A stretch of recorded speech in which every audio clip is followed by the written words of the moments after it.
If you enjoy or just interested in mobile games and mobile MMOs, or hell, you just want to see more of me covering them, come subscribe to our new MMO by Mobile gaming channel. So keeping with the tradition of featuring 10 MMORPGs per month you potentially haven't played, I'd like to welcome you all to May 2019's.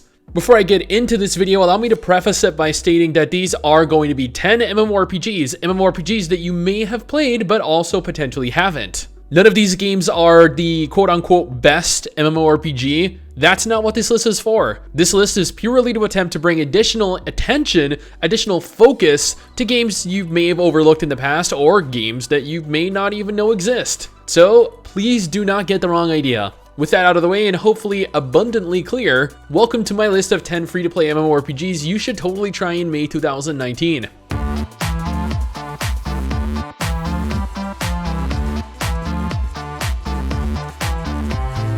Let's start this off with probably the most requested game not currently in any of these lists, Phantasy Star Online 2. It's an anime MMORPG, perhaps the anime MMORPG for fans of the anime genre. It utilizes fast action combat and combos, sure a much more basic version than a game like Black Desert or Blatant Soul, but still it is fun in its own right.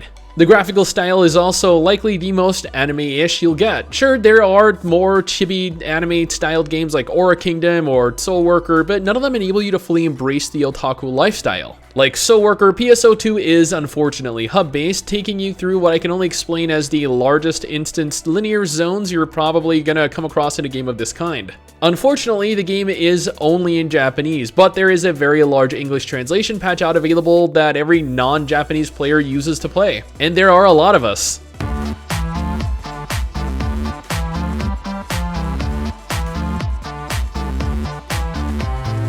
This is a private server for closers because honestly, although En Masse do an alright job at publishing the game, it's on its last legs and people know it, especially with the recent Critica shutdown. Closers, or Code Closers rather, is an anime MMORPG, although the term is, I guess, used kinda loosely. Yes, it's technically classified as an MMORPG, but it is hub-based, having you form parties with small groups to tackle instance-based content. The game features a side-scrolling brawler style of combat, giving you a small hotbar with which one can affix skills to and combo them together in perhaps some of the flashiest action combat in an anime MMO. Graphically, it is also a very attractive anime-themed game. It has a strong emphasis on plot, like most Korean MMOs do, and the outfits help accentuate the characters' their assets. As I mentioned, the game is hub-based, meaning it takes place primarily in small cities with other players being phased between channels. You select small instance dungeons and you make progress through the story via those dungeons.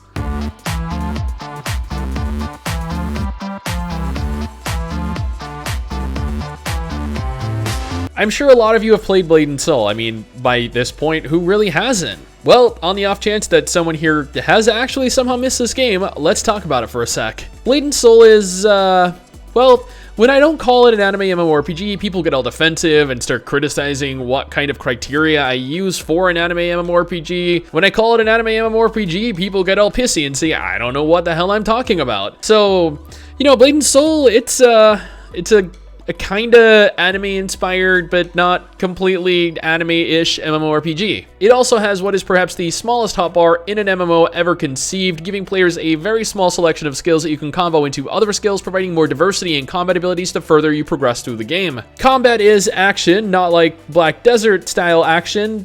Well, I mean, its action combat is a little more unique in so that some of the skills require targets as opposed to BDO that allows you to literally use anything anywhere. When Blatant Soul released, it was almost unparalleled in terms of graphics. Now, with new games popping up on the horizon, the game definitely shows its age a little more, but with the graphical overhaul on the way, maybe, potentially later this year, maybe the year after, we could see it looking much, much better. And if you're a fan of, thick women, then Blatant Soul, you know, it has all focus on one thing, or two things. I'm sure you can guess what those two things are.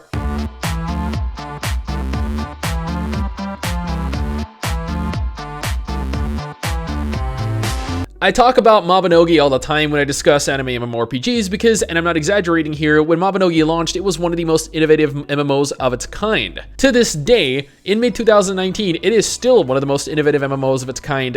Never has an MMO managed to capture what Mabinogi did and still does. Not the aging system, not the rebirth system, not the exploration or sheer freedom it gives you. Not all in one, no. Sure, some games have captured parts of what make Mabinogi special, but never have we gotten an MMO as free and complete as this. It has a very unique anime-esque theme that hasn't really been replicated since, with the exception being the upcoming Pyria Chronicles, which FYI we have new news on, so you may want to check out my previous news video on Pyria Chronicles. Combat is very complex, although simultaneously slow and at times clunky, dare I say. Especially if you're not used to this type of game, but that doesn't mean that it's bad, it just means that it requires some additional time to learn. Graphically, it is probably the most unique anime MMO I have ever seen, and that makes it very memorable. It definitely shows its age, but until Pyria Chronicles, you probably won't find a more unique game.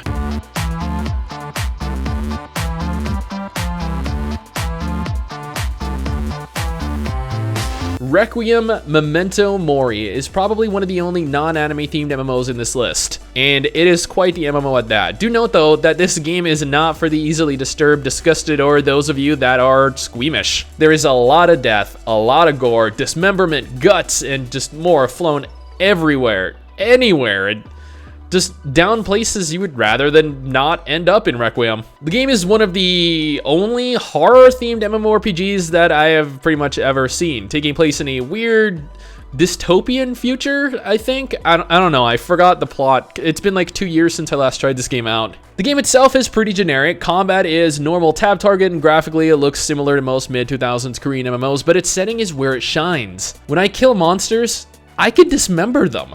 I could send their heads flying like 20, 30 feet into the air. I can slice their bodies in half and see their guts just spill out. The shit in this game, it is crazy. You have to try this out, even if just to see what you can actually do to the monsters.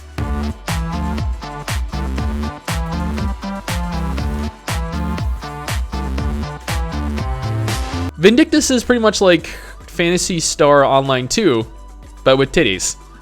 A massive, substantial, considerable, enormous even focus on exploration.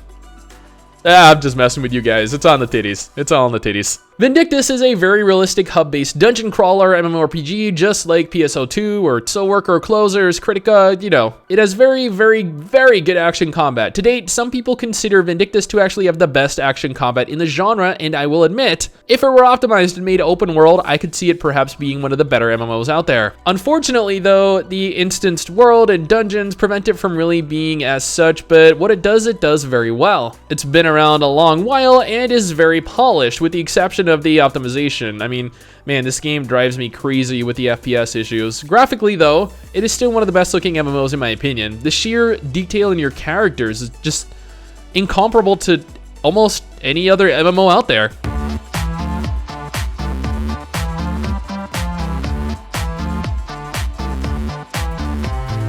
Pirate King Online, or Tales of Pirates, whichever you want to refer to it as, was my very first MMO. I still occasionally go back to the game purely to see how it's doing, and although the official servers were shut down by IGG years ago, there are private servers around carrying that torch. Pirate King is a very old school anime MMO. It's nothing fancy graphically. You're what I feel like every browser MMO character actually looks like, pixelated, generic, and not very customizable. But nevertheless, I had some of the best experiences of my life in that game. The combat is point and click, it's not tab target, and it's not action. You click a skill on your hotbar and you hover over the monster or the enemy to use it. I understand that most MMO players these days, or gamers even, have a very strong dislike for combat like this, but the fact of the matter is, there is still a market for it, and it is very, very polished.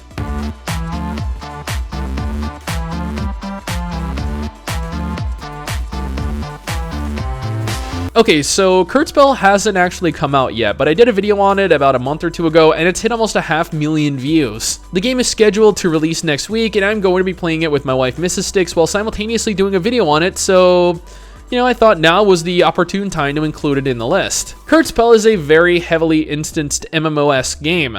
I say MMO-esque because, like hub-based MMOs, Kurtzbell takes place in a small quest hub that you can take missions from and you enter instances to complete. However, unlike hub-based MMOs where you progress through linear instanced environments, Kurtzbell has you take on battles, single-player battles, as opposed to large groups of enemies with a final boss fight. The game is also very PvP heavy, so if that isn't your thing, the PvE might not really be enough to hold you over, but nevertheless, my wife and I had fun partying and playing together. We fully expect to play more this time and gather additional footage, so if you want to know more, wait a week or two and we'll have an updated video up.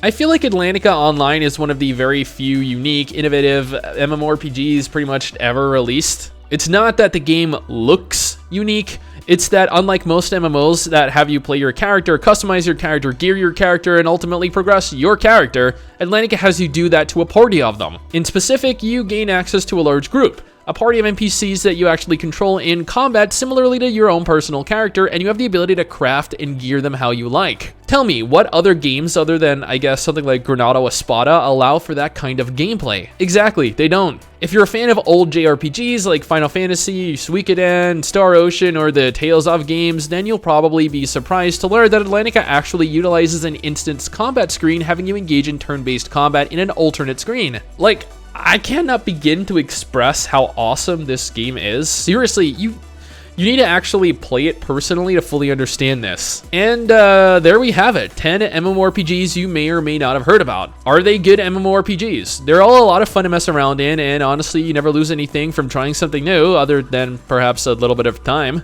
But if you're watching this video looking for something to play, then clearly you have time to burn. So what harm is there in trying one or even several of these out? Worst case scenario, you end up still looking for an MMO to waste some time in. Best case, you find something fun to actually waste some time in. Anyway guys, that is it for me. Thank you all for watching. Do not forget to subscribe for more stuff like this, and I'll see you all next time. Peace.